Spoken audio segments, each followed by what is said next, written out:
here historically.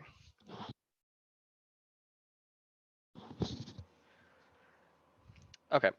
So before I got started today, we're going to be covering sort of, we kind of already did an example for material balance, but we're going to sort of review it quickly today in a more long form example. That will also include parts of the problem where we'll cover energy balances. However, before we get into that, there's one announcement I wanted to make about the homework. Homework 1 has been graded. In case you missed the email, your grades are available on Canvas, or at least they should be. There was one thing that I wanted to comment about on, it was, I think, problem 1.8, part C.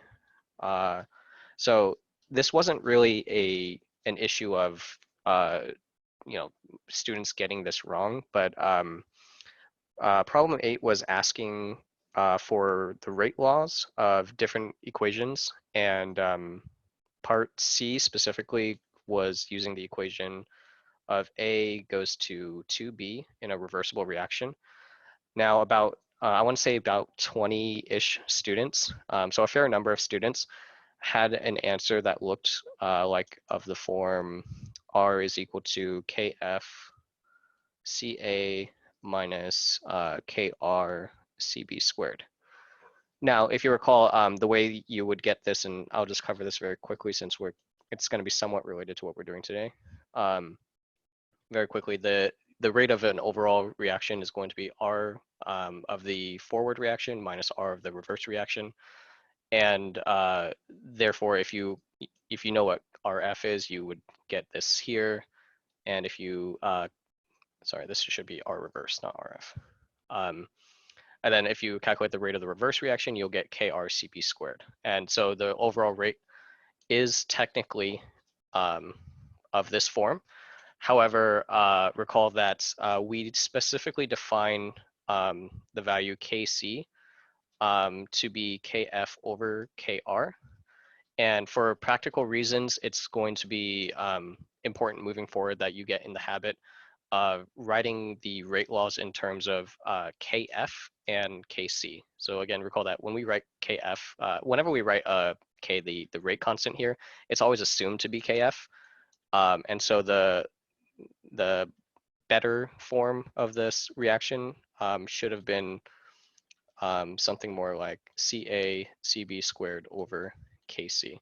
The question didn't specifically say to use to write the equation in terms of Kc, but if you didn't, just keep in mind that moving forward, it will be more useful to write things in terms of Kc. So if you did get this first equation as your answer for part C, don't worry, you still got full credit. But just be aware that we're going to want things in terms of Kc in the future. So as far as the material today, so like I said, we're going to be going over material and energy balances. And the first part of this example that I'm going to be doing is going to sort of, it's kind of like a quick review of how to find volume of a CSTR. So if you recall, our CSTR, which stands for continuous stir tank reactor, excuse me, typically looks like this with a mixer. We always assume a well-mixed solution. And in this case, we're going to have two pretty important equations here. One is going to be our material balance, which is 0 is equal to N sub A minus N sub A naught minus RAV, where RA is the rate law for species A and V is the volume. And then we also have our energy balance, which I believe was covered at the end of last class, and is of the form 0 is equal to summation I is equal to A to Z of NI naught CPI T minus T naught plus V summation J is equal to, here I was saying 1 to N. I think in the book it uses slightly different notation, but essentially this is going to be just be a summation over reactions. So sum over number of reactions. Rj delta Hj minus Q minus work shaft or shaft work. And in most cases, this is going to be 0. So we're just going to ignore that for now. That's one of the assumptions built into the coming problem, and I believe the majority, if not the entirety of this course. Okay. All right, 1 second, I just realized my chat window is completely gone, so if you're asking questions, I can't see them right now.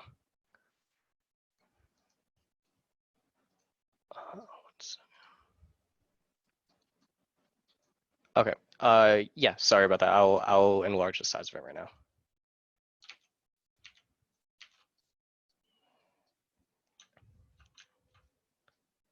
Is that better?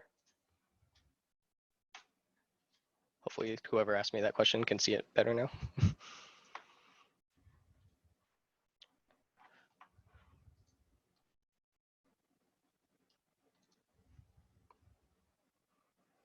Okay.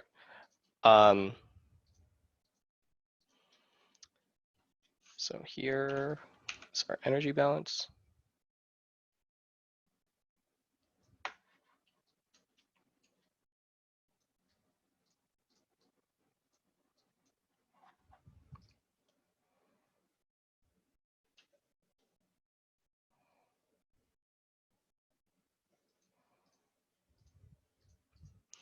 Okay, and one other thing I wanted to point out about this is that, so like I said here, the second summation is a summation over the number of reactions.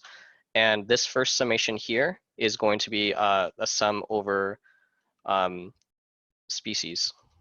So there are two different sums, just be aware of that. Now, in the case of the example I'm going to be doing today, we're going to assume isothermal. So recall that isothermal operation means that the inlet temperature T naught is equal to the outlet temperature T. So what that means in this case is, and as you'll see later, is that this term T minus T naught goes to 0. So this entire term, this entire summation of species term will go to 0. But we'll see that in the second part of this example problem I'm going to cover. So as far as the example itself, one thing I will point out about this example. So when I was writing out this example, I was more or less making up numbers for a lot of the values that we're going to be using. So the enthalpies and the CP values, I was literally just making them up and just working the problem out over and over to get the right sort of reasonable values out. One of the values that it's going to come out in part B is technically reasonable. It's possible, but we'll talk about that more in depth when we get to it. But it's probably not practical. However, when I'll bring it up again when we get to that part. So our reaction is going to be A plus B goes to C, and over here I'm going to be writing a couple assumptions. So assume elementary rate law.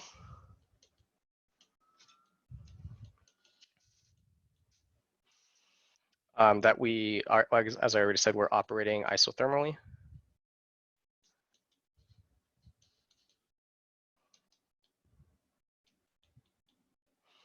At 350 Kelvin. Our inlet volumetric flow rate is going to be 2 liters per second. Write that 2 liters per second. The feed of A and B is equimolar. In other words, that CA naught is equal to CB naught. And it's given that CA naught is equal to 1 mole per liter. And some other information that's going to be useful. The A is going to be equal to 0.31. The units on that are going to be liters per mole seconds. The activation energy is going to be 10,000 in units of kilojoules per mole, which I think is the right units. Yeah, that should be right. Okay. And then there's also going to be, so you'll notice that a lot of information is given in this problem. It's simply because this is going to be a multi-step problem. And we're going to be calculating a lot of stuff here. So I'm going to try to keep it as organized as possible.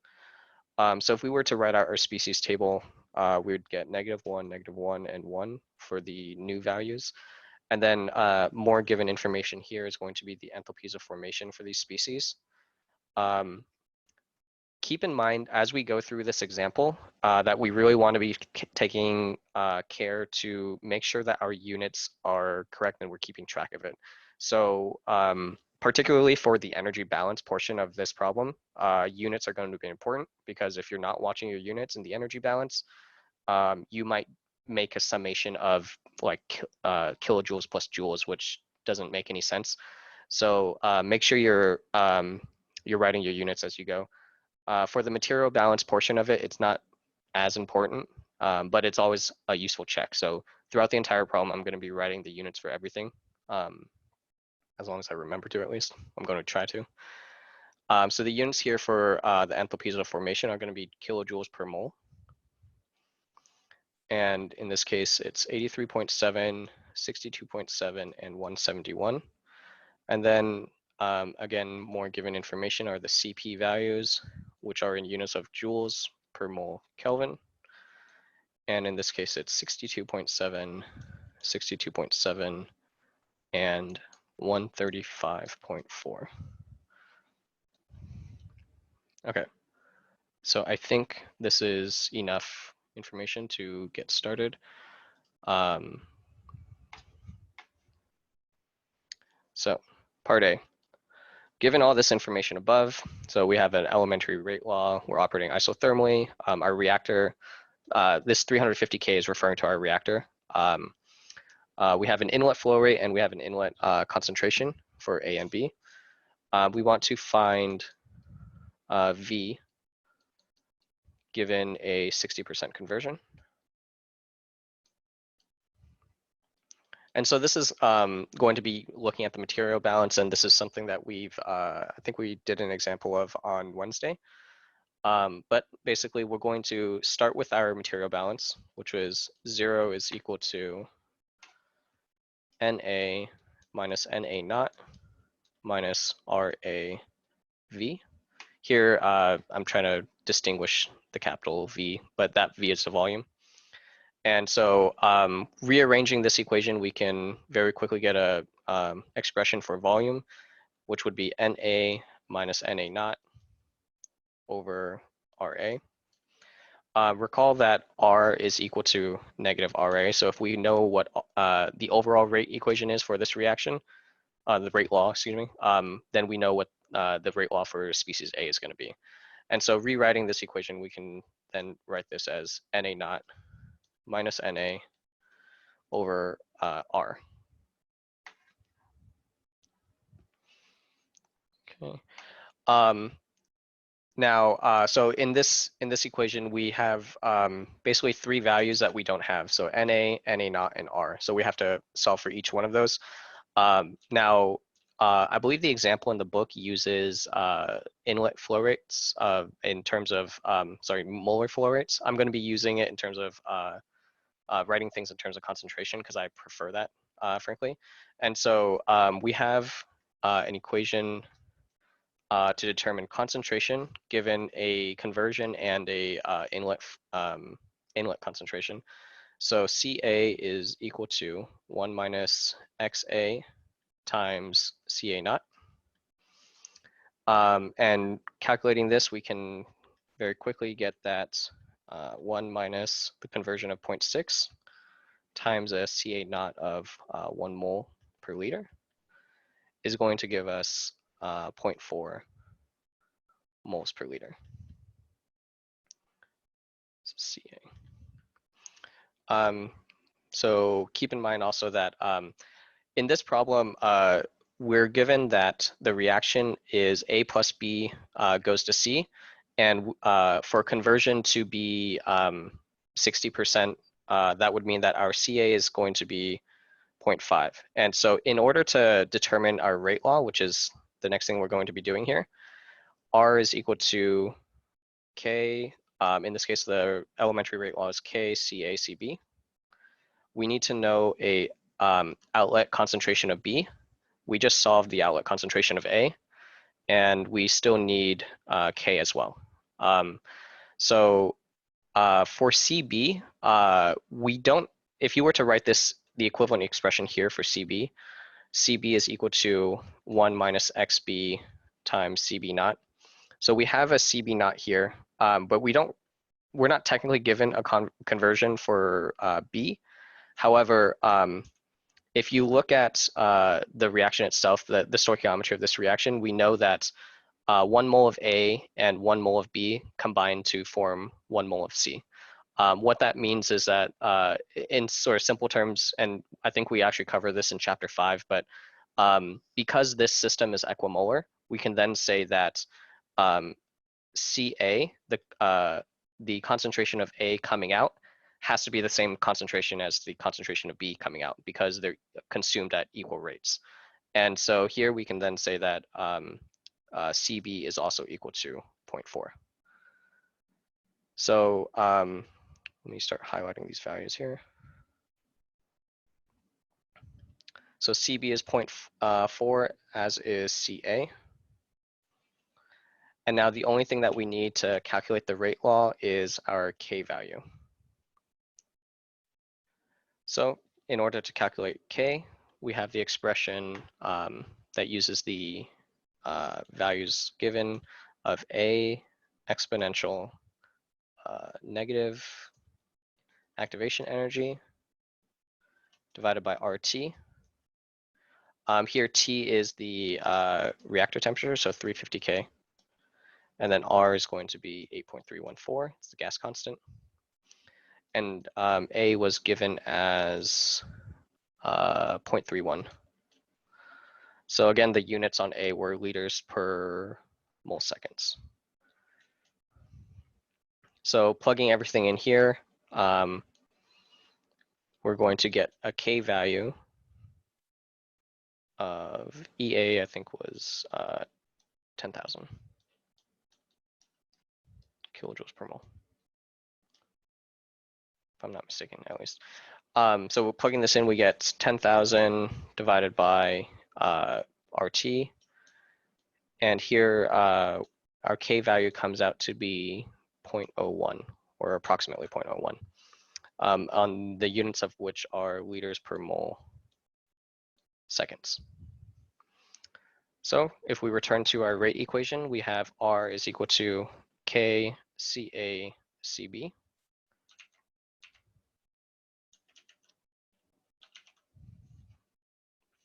For some reason, my chat window keeps disappearing, and I need to make sure it stays up so I can answer questions if they come up.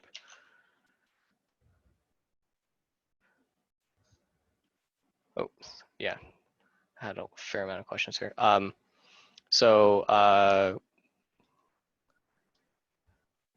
Is the conversion for A or B? The conversion is specifically for A, so this is equal to XA. However, as I already mentioned, in this case, because of the stoichiometry of everything, it should come out that XA is equal to XB. Could you use B instead of A for the mole balance? I'm sorry. Yeah. Oh, sorry. Material balance, not mole balance.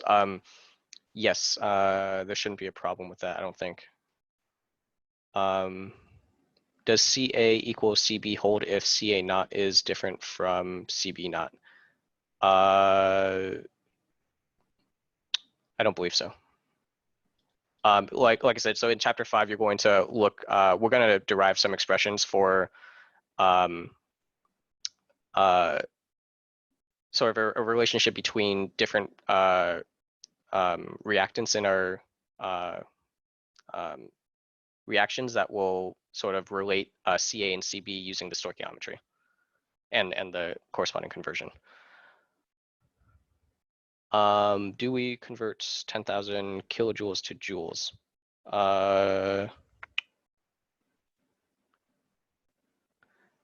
Actually, we might have to do that because I think the units of R are in joules, if I recall. Let's pretend that this 10,000 is joules. So the idea here is that so the units on EA over RT just simply need to be dimensionless. So I can't remember if off the top of my head if R was in, I think R is in joules, so it should be, EA should be in units of joules. Thank you.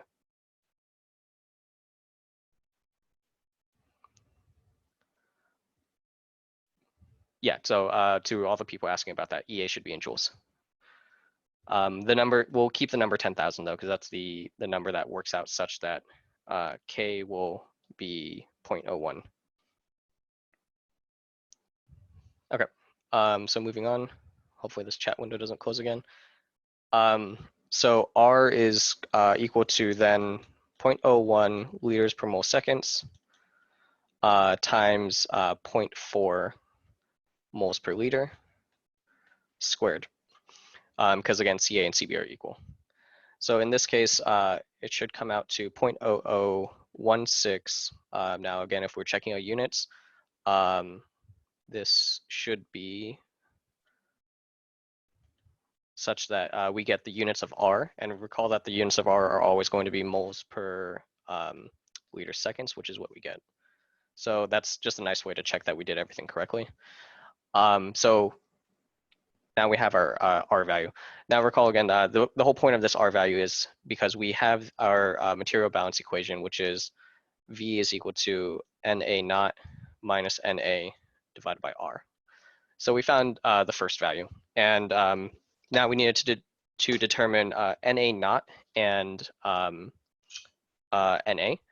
And I personally, again, I like to do things in concentrations. You could solve this using NA naught, or you can use it using concentrations. The relation between the two is simply NA naught is equal to nu naught times Ca naught, and which means that if we were to do a substitution here for the material balance, V is going to be equal to nu naught times Ca naught minus Ca over R. And so here we actually already have everything if we make that substitution. So we have nu naught, we have Ca naught, we have Ca, and we have R. And so plugging everything in here, we get 2 liters per second times Ca naught was 1 moles per liter, minus Ca was 0.4 moles per liter, divided by R, which is going to be 0.0016 moles per liter seconds. And so again, checking our units, we know that volume should be, of course, in units of volume. So in this case, liters. So seconds and seconds will cancel, I think, yeah. Moles here will cancel with the moles down below. And this liter and liter will cancel, and this liter will flip up to the top. And so our final answer is, when you do the calculation, is going to be 750 liters. Is the V in the NA naught minus NA over R equation volumetric flow rate? No. So let me, in order to keep consistent with Dr. Drew's, I'll try to write the V with the little hats on them, or not hats, I don't know what you would call that, but we'll call them hats, in order to indicate it's a capital V. So that's volume, not flow rate. My news generally try to be like kind of like weirdly curved to indicate flow rate.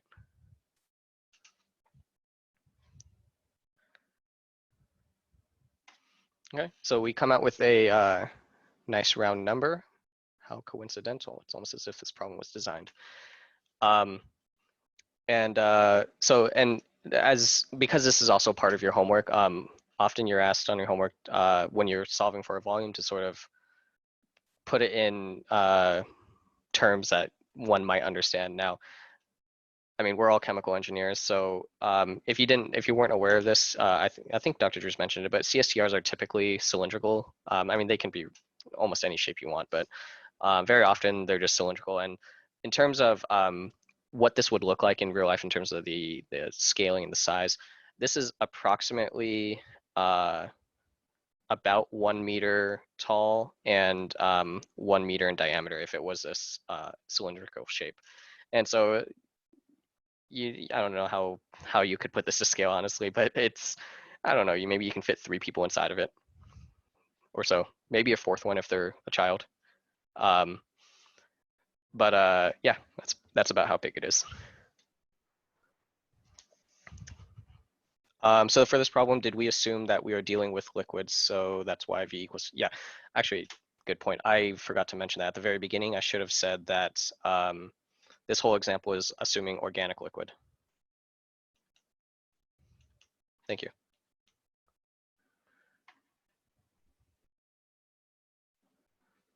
So everything here is liquid.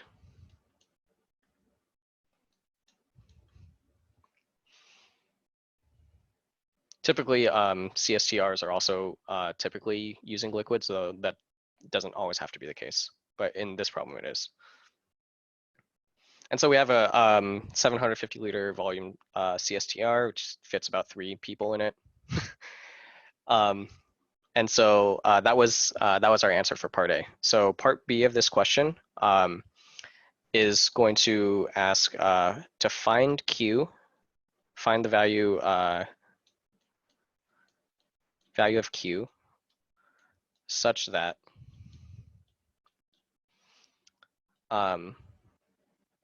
the reactor operates isothermally.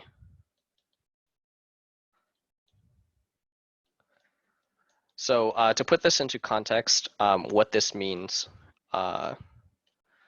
recall that Q is the amount of heat that we either input to the system or take out of the system. So this is just heat.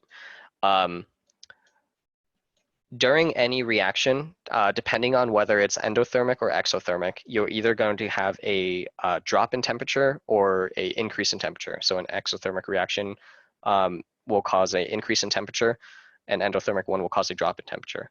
I did not specify which reaction type this is, but based on our value of Q, we'll be able to know. The reason we'll know is because Q is the heat that we either add into the system or take away in order to maintain our temperature, because in order to maintain isothermic operation, inlet must be equal to outlet. So we're adding some heat or we're taking some heat away in order to compensate for the loss of heat or increase in heat, depending on if it's endothermic or exothermic. And so essentially, if we have if reaction is endothermic,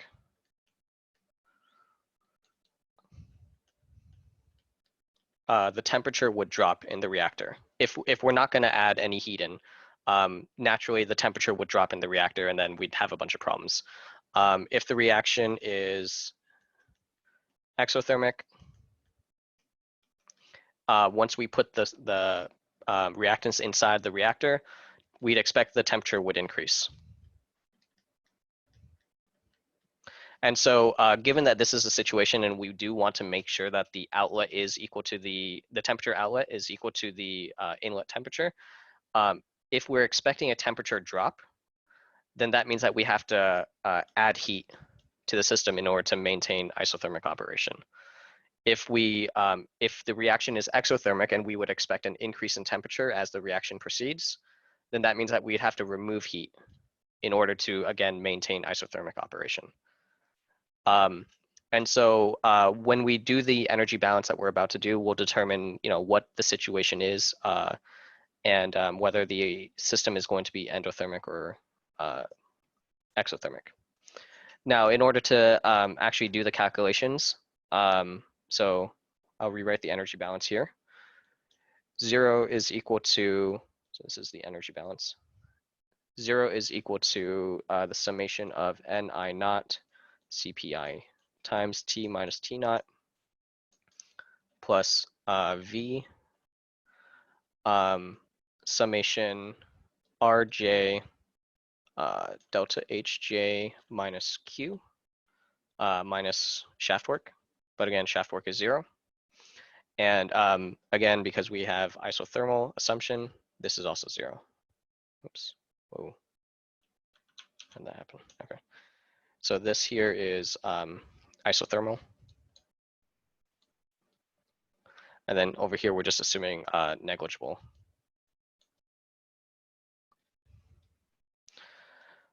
And making these assumptions means that we could simplify our equation significantly down to just the summation of Rj delta Hj minus Q. And one more assumption that we can make also is because remember that this equation or this summation here is a summation over all reactions.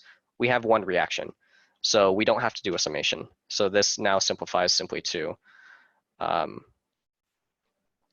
Q is equal to volume times the rate law delta H. Yes, all right. And so we already have the volume. We already have the rate law. The only thing here that we need to solve is delta H. And it's a little bit tedious, as you'll see in a second. But there's a couple of equations involved in that. And so in order to do that calculation, though, we're going to need to look at our table of enthalpies, which I will copy down below. Oops.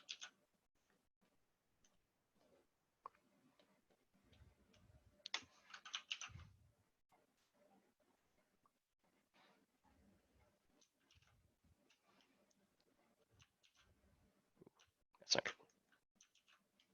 Okay, there you go. As much as I would have preferred to do lectures in person, having technology to do things like that is actually really nice. Okay, so from our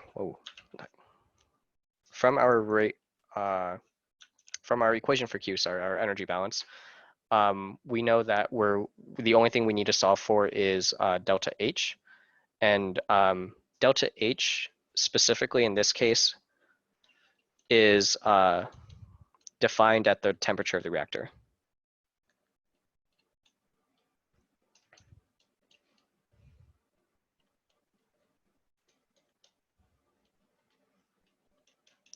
Did it again, my chat window just keeps disappearing.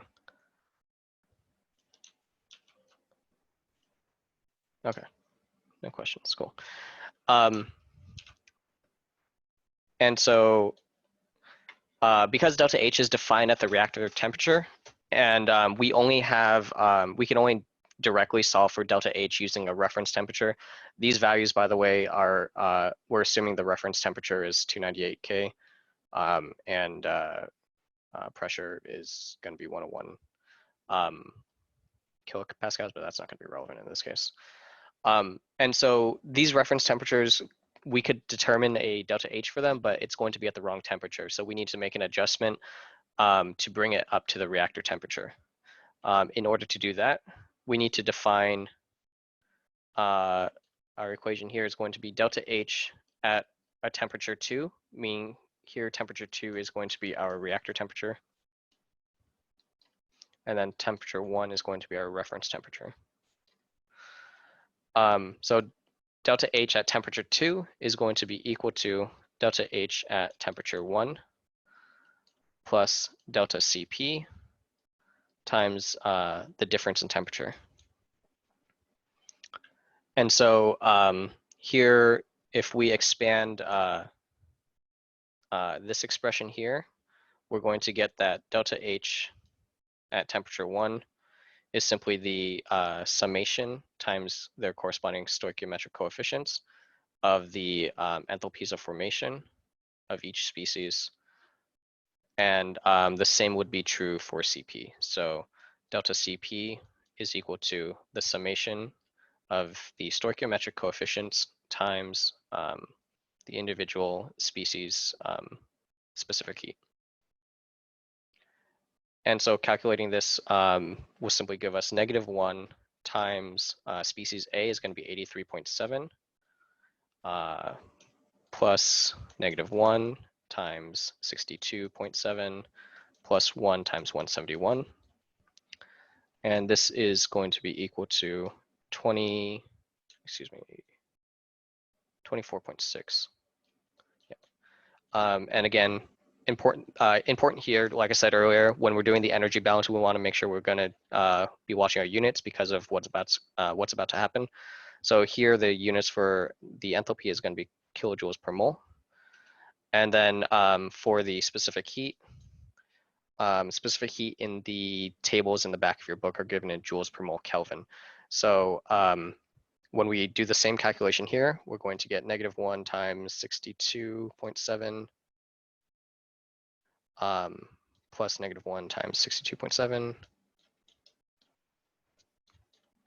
plus 1 times 135.4. And in this case, this is equal to exactly 10 joules per mole Kelvin, or at least it should be. And again, pay attention to our units here, joules and moles Kelvin. So let me highlight this stuff here.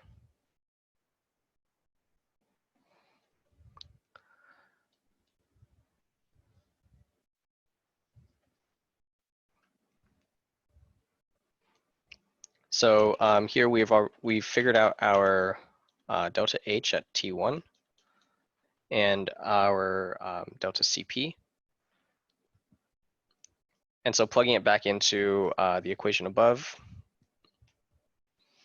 we have delta H at our reactor temperature, T2, is going to be equal to 24.6 kilojoules per mole plus 10 joules per mole Kelvin times our delta T. So T2 minus T1.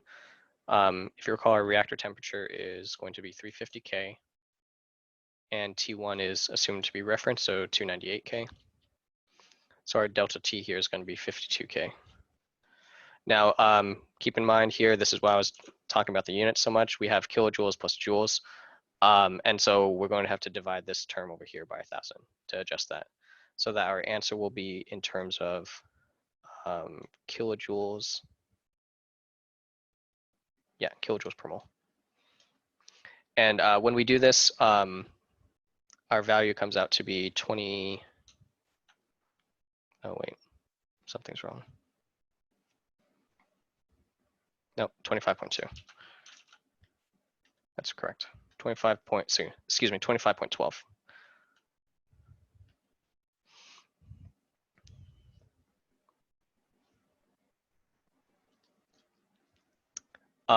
Isn't delta T 0 since it's isothermal? No. So in this case, if we look at our energy balance up here, the only delta T that's isothermal is this first summation term here. This goes to 0 because in this definition here, T is our inlet temperature, or excuse me, our outlet temperature. This is outlet T. And then this one here is our inlet T.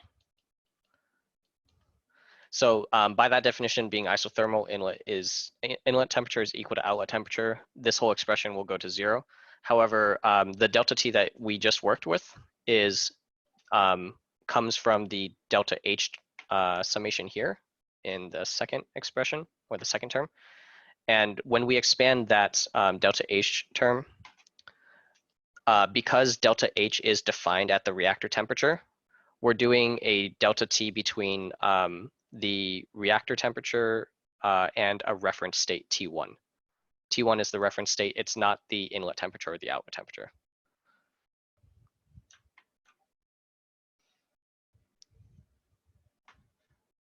Okay, so hopefully that answers your question. In this case, moving forward, we have where was I? Okay, so we have delta H, and now we can solve for Q. So our equation for Q was VR delta H, where V is the volume, times R times delta H. And so V in this case is 750 liters. R is 0.0016 moles per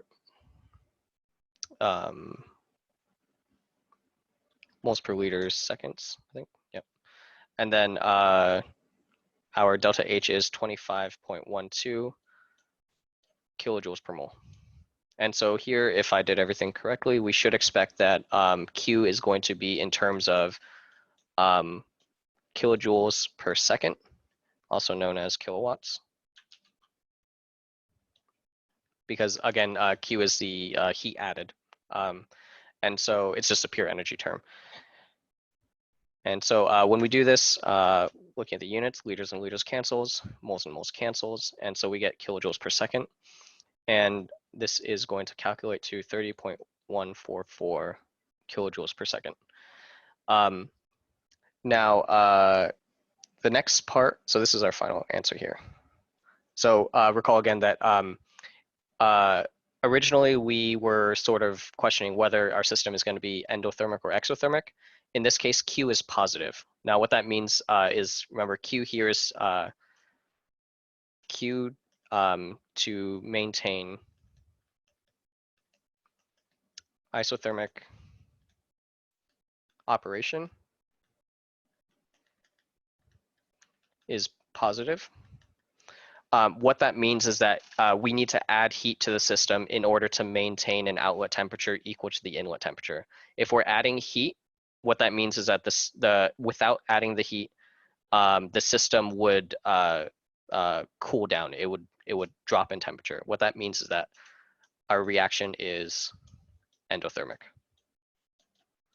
meaning that once we dump these things into the reactor, the reaction occurs, the temperature we would expect to drop. But in our case, because we're smart chemical engineers, we won't allow it to by adding heat into the system. And yes, so the question is, do we constantly add this heat? Yeah. This is a amount of energy per second that we need to add. So it's remember, CSTR is constantly flowing, so we're always needing to add heat. Okay. Now the last part of this question, or this example, we may not have time to finish this actually, but I think yeah,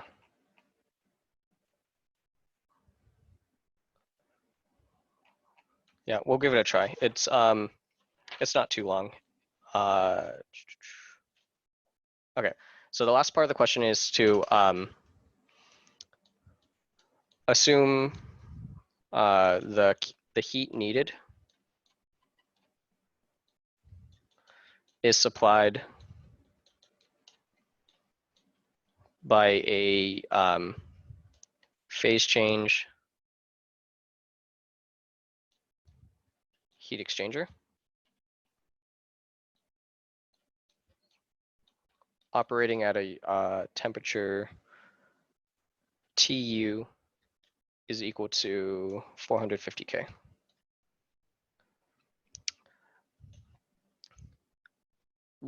With a 1.5 meter long coil, find the diameter of the coil. So what's happening in this part of the question is basically we have our CSTR. We have stuff going in, stuff coming out. We're adding heat to the system in order to maintain isothermal operation. And the question is, in this case, we're adding heat through the use of a coil.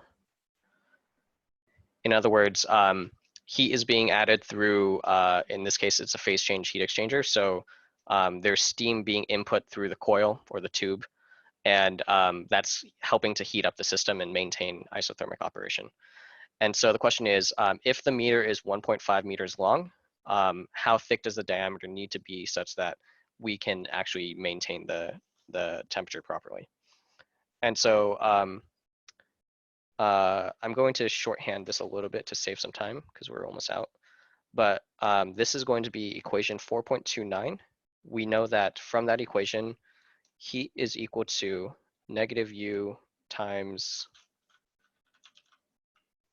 A times TU, where TU is the temperature of the steam, minus T. T is reactor temperature. And U here is, yes, that's a negative Q. U is the sort of heat transfer coefficient. So it's, you won't have to really concern yourself too much with how to calculate this, I think, until your heat transfer class in your junior year. I think Dr. Drew's mentioned this already, but we can estimate U using, see, I don't have the equation number here, but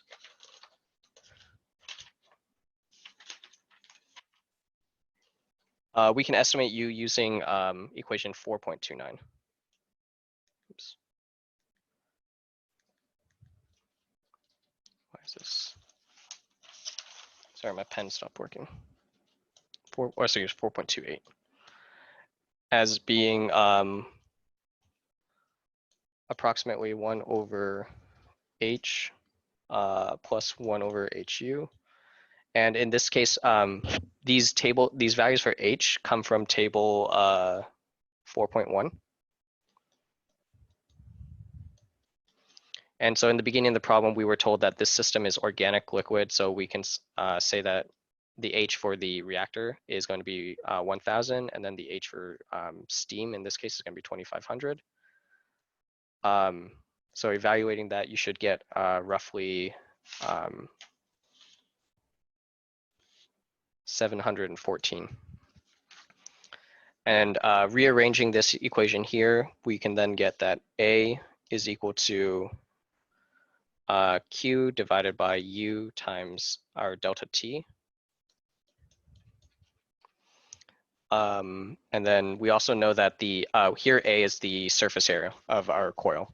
And we know that the surface area of a coil, which is essentially a cylinder, is going to be pi times diameter times its length. And then rearranging that, we can solve that D is equal to A over pi L. And so if you plug in the values that we have here, if you plug in U, if you plug in Q, and then our temperatures, all of which we have, your diameter should come out to be about 0.09 meters, which is approximately about 3.5 inches. And so this sort of goes back to what I said at the beginning of our problem, where when I was working through the problem, one of the numbers came out to be somewhat unrealistic. This is this implies that we would need a coil, if we're going to stick with the length of 1.5 meters, we need a pretty thick coil. It's kind of obscene how thick this is, and considering that it would have to be coiled in order to even fit in the reactor, to be able to sort of twist and turn, you know, a copper tube this much, it's not really realistic, but it's also kind of like on the edge of maybe possible. So I just kind of stuck with this. Okay, so yeah, so this would be a diameter, so about this, maybe about this big, but you have to keep in mind it's like a circular diameter, so it's like a giant piece of metal like this big. It's pretty big. Maybe the size of like an eggplant, the bottom of an eggplant, I guess. Anyways, so yeah, so that's our final answer for part C. Now, I'm gonna pose, I actually had an extra part of this question, and it's really, since we were out of time, I'm just gonna pose this question to the students here, and you can sort of work on this. But let's say that we had this exact same setup, and instead of using a utility temperature of equivalent eggplant diameters, yeah, that's about right, yeah. Assume, so in the same system, assume that the steam temperature, instead of being, I think, did I say, yeah, 450? Assume that the steam temperature is 350. 350K, meaning that the steam temperature is equal to the temperature of the reactor. The question then is, what is the diameter of that coil? And you'll realize that something unique happens when you do this calculation. And then try to think about why that would happen and physically what's going on. It's this kind of question is really more of a conceptual question than a algebraic or mathematical one, but it's a good thing to ponder as you're working through energy balances. Okay. Are we neglecting the heat transfer across the coil wall? So this sort of heat transfer coefficient U takes that into account. It's kind of like the sort of fudge factor that accounts for everything, and you'll be looking more into sort of the heat transfer for heat transfer specifics about how U is calculated and what sort of goes into that when you take heat transfer. I think it's 101B if I recall. Yeah, so I'm gonna end lecture now. Ran a little bit over time, but I'll be hanging around for any questions if anybody has anything. Also, now would be a really good time for me to have music, but instead I'm just going to be staring uncomfortably into a camera for about 5 to 10 minutes.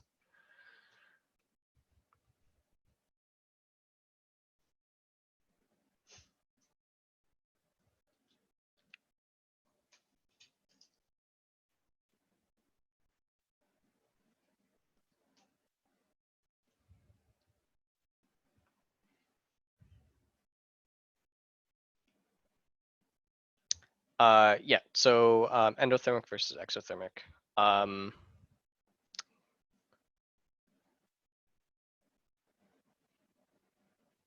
Yes, that is correct. Exothermic reactions release heat and endothermic reactions absorb heat, or in the sense of what I was talking about in terms of the temperature, they absorb heat, meaning the temperature of the system would go down.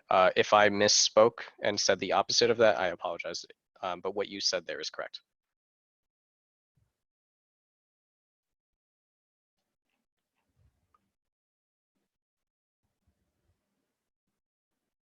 So this, and to also, that's sort of, you'd have to kind of refer to your general chemistry for that, but basically the idea is that on the molecular level, when bonds are formed or broken, they will either release heat or in the case of bond formation, they'll absorb heat.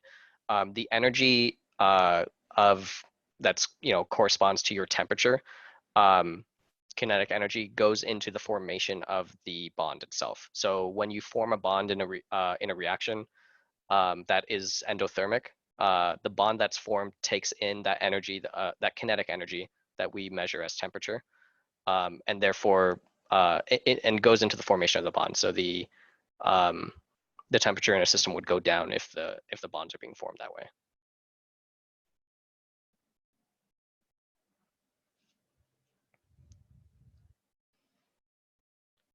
One thing too about that that I should emphasize is because Q is the Q that we're looking at in this case when we're looking at endothermic and exothermic reactions is heat being added or removed separate from the reaction itself.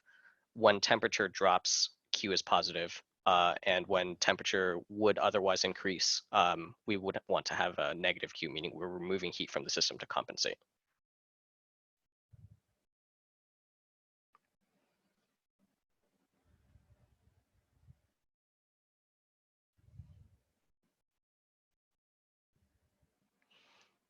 So for 1.8,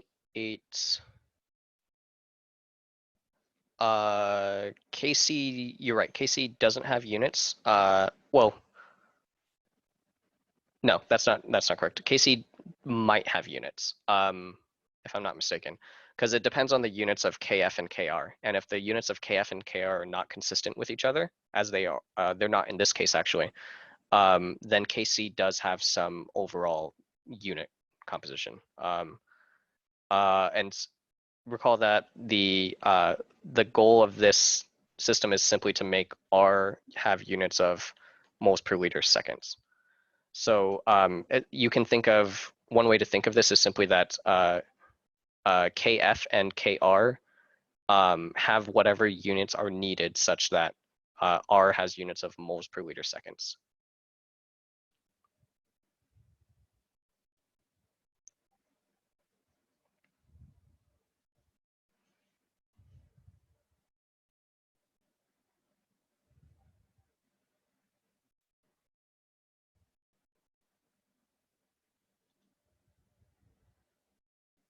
Yeah, table 3.1 is a good reference for that.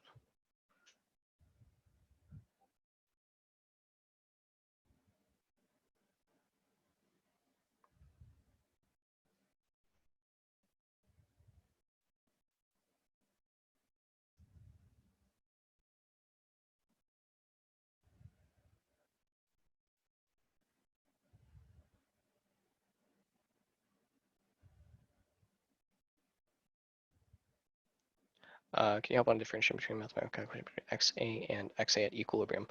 I don't have my notes for that in front of me right now, but so let me scroll down to the bottom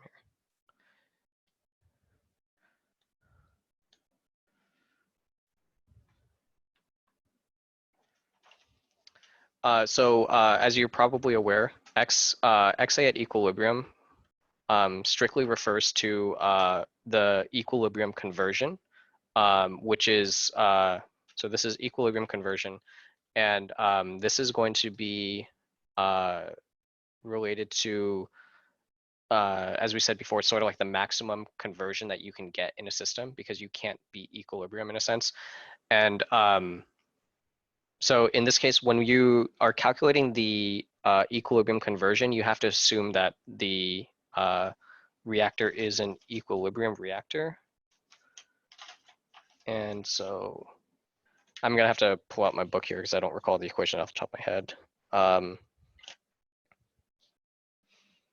But at least conceptually, the difference is that when we're working with the equilibrium reactor, we're making the assumptions that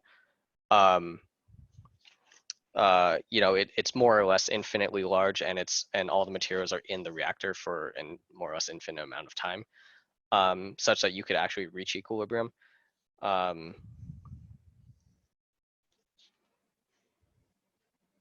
Whereas in this other case, so for example, in this example, we didn't calculate conversion; it was given.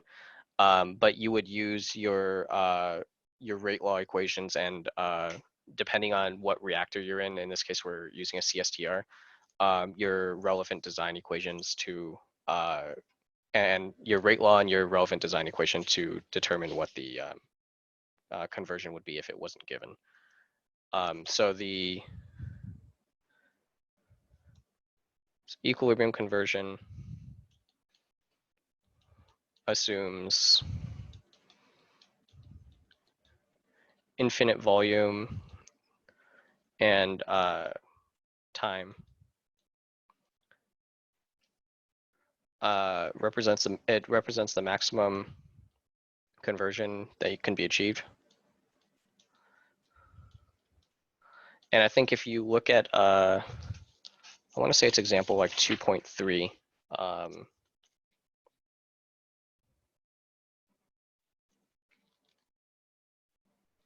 think 2.5, 2.5.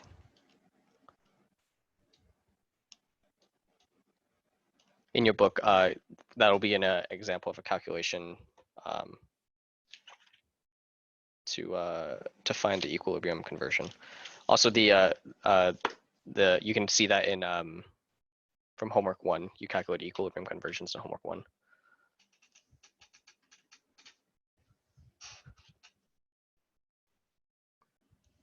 Yeah, of course. Anything?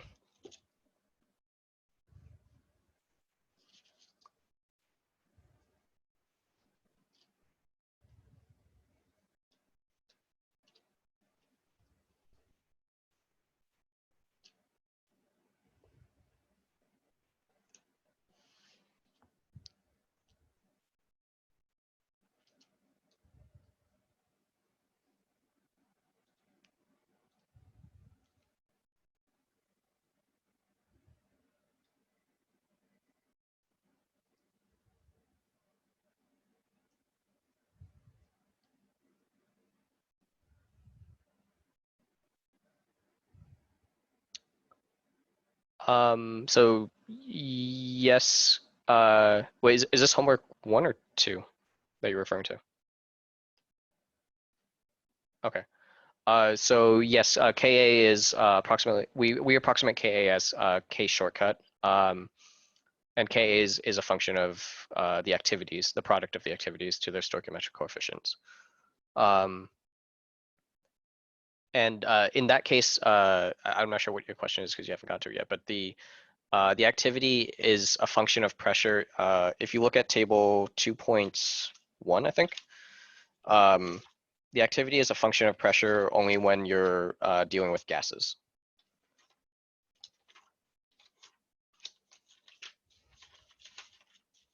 Yeah, so table 2.1 on page 60 of your textbook shows you when the activity is a function of pressure.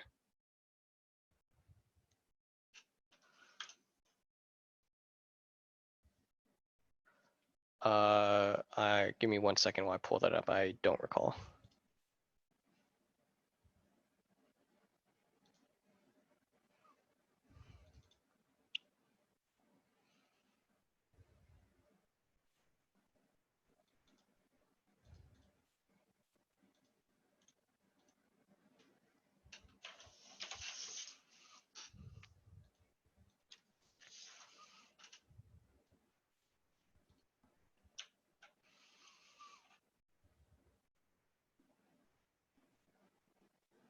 Yes. At least part A. Yeah, part A, B, C, and D. They're all gases. Yeah, that's correct.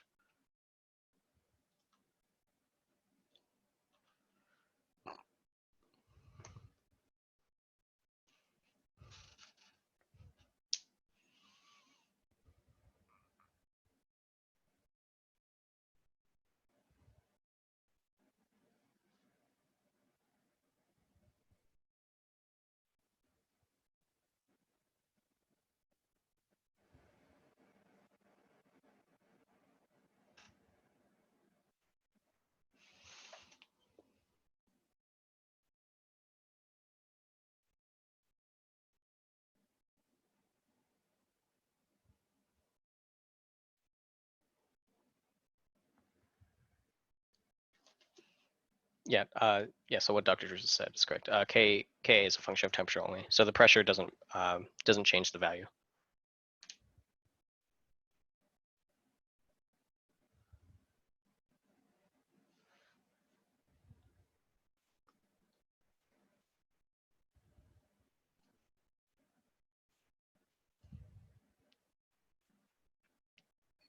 Okay. If there's no more questions, I think we can end it here.